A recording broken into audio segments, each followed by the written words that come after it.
Okay, aku minta maaf awal-awal. Mungkin kau tak payah buang TV dekat rumah kau, tapi video aku ni memang akan mengganggu kau. Nampak tak ni apa? Ini adalah TV Samsung Moving Style. Bayangkan kau punya anak ataupun kalau bukan anak lah, engkau sendiri pun nak tengok video dekat bilik, dekat ruang tamu. Nampak tak? Hanya perlu gerak-gerakkan. Dia siap ada tapak, siap ada roda. Dan yang paling menariknya, ada satu benda lagi.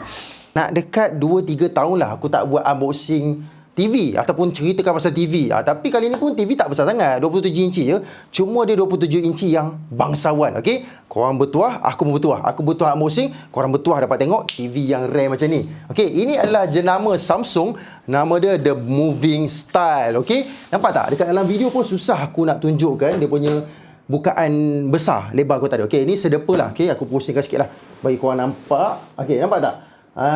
Ini macam ni daripada kanan, daripada kiri lebih kurang lah. Jadi dia punya berat pun boleh tahan. Sebenarnya aku angkat seorang pun bengkok aku, babe. Aku rasa ada dekat 20 kilo kot. Jadi tak apalah, tanpa melengahkan masa, jom aku nak tunjukkan ada apa dekat dalam kotak. Buka kotak ni sekarang. Besar, babe.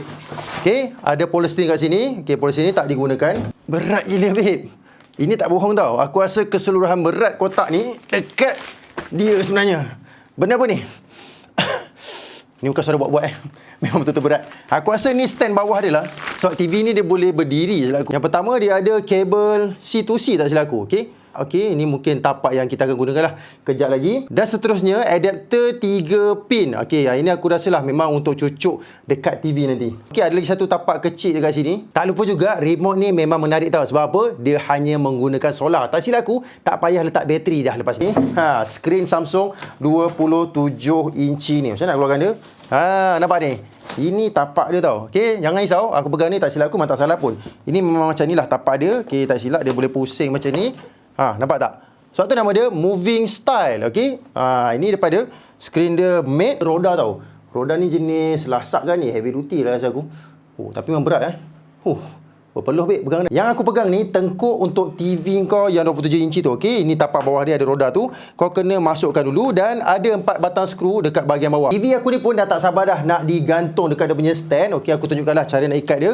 Okey, ini tapak belakang dia. Okey, nampak dia ada 2 tapak besi ni. Dan ini tapak dekat stand yang bergerak tu. Okey, kita akan bertemukan lah.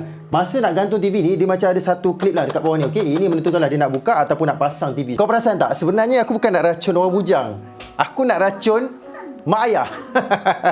Nampak tak kelebihan apa? Engkau boleh bagi anak kau layan TV tapi boleh bergerak. Boleh masuk bilik, boleh bergerak ke mana saja kau nak. Mungkin aku akan sambung video lagi satu. Mungkin kalau korang ada nak tanya, boleh komen dekat bawah. Apa pendapat korang?